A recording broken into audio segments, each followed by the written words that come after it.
Lorsqu'on va vouloir résoudre une équation de degré supérieur ou égal à 2, on ne va pas pouvoir appliquer la méthode du premier degré, donc la méthode qui consiste à isoler x. On ne peut pas, entre autres parce que il y a plusieurs x, on ne peut pas en isoler un seul. Du moment qu'on va avoir en degré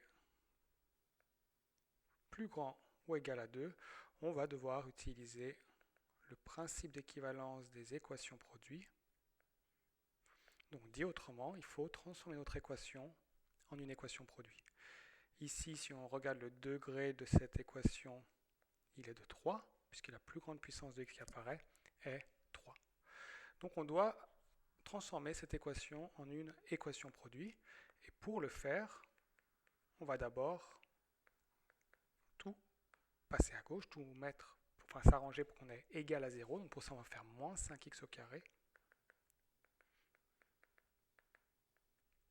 est égal à 0. Pour avoir l'équation produit, il va falloir maintenant factoriser cette partie-là. Et je vais même préciser, il faut factoriser au maximum. Ici, si on regarde bien, on voit qu'on a un x qu'on peut mettre en évidence. Donc on va commencer par mettre en évidence. Maintenant, ici j'ai encore un polynôme du deuxième degré. Je vais voir si je peux le factoriser. Je reconnais ici la quatrième identité remarquable.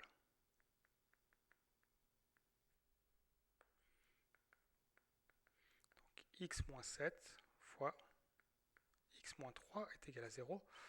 Deux nombres, quand j'ai multiplié moins 7 et moins 3, me donnent bien 21.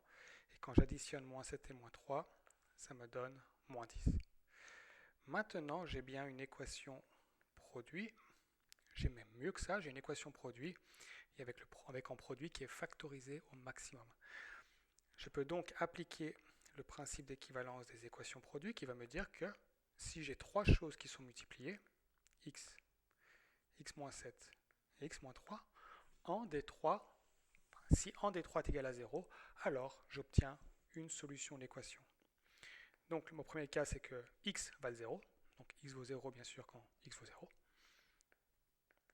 Le deuxième cas, c'est x-7 qui pourrait être égal à 0. Ça, c'est vrai si x est égal à 7. Et troisième cas, x-3 est égal à 0 si x est égal à 3. On obtient ainsi nos trois solutions, 0, 7 et 3, que je marque dans mon ensemble de solutions. On va essayer une deuxième équation. Cette fois-ci, on aura x au carré moins 1 fois 3x plus 2 est égal à x carré moins 1 fois 2x plus 5. On peut identifier le degré, même si là on voit assez facilement qu'il est plus grand ou égal à 2. Mais ici j'ai du degré 2, ici j'ai du degré 1. Quand je vais les multiplier, ça va donner du degré 3. Et c'est pareil de l'autre côté.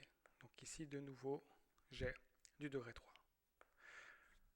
Vous pouvez essayer maintenant de résoudre cette équation et ensuite de regarder le corriger. Donc l'idée, c'est de transformer en équation produit. Pour cela, on va déjà mettre égal à 0. Donc ce qui revient à faire moins tout ça. Donc j'ai la première partie de mon équation produit, j'ai égal à 0. Il faut maintenant que je factorise tout ça. Et pas seulement factoriser, mais il faut factoriser au maximum. Ici, si je regarde bien, j'ai x carré moins 1, x carré moins 1 que je peux mettre en évidence.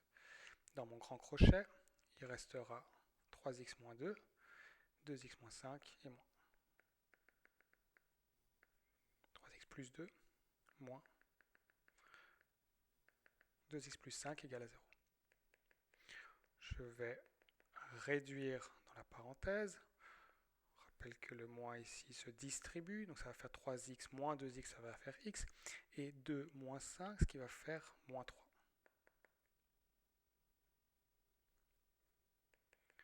Il faut que la factorisation soit maximale, et donc je regarde si chacun de mes facteurs est bien factorisé au maximum. X moins 3, oui. Mais x carré moins 1, non. X carré moins 1, je peux l'écrire comme x moins 1 fois x plus 1 fois x moins 3 est égal à 0. Ici, c'est l'identité remarquable 3. Maintenant, j'ai une factorisation maximale, car je n'ai que des polynômes de degré 1. Je peux utiliser le principe des équations produits, car ici j'ai une équation produit. Je peux en déduire que x moins 1 est égal à 0, ou x plus 1 est égal à 0, ou x moins 3 est égal à 0, ce qui veut dire que x est égal à 1, ou x est égal à moins 1, ou x est égal à 3.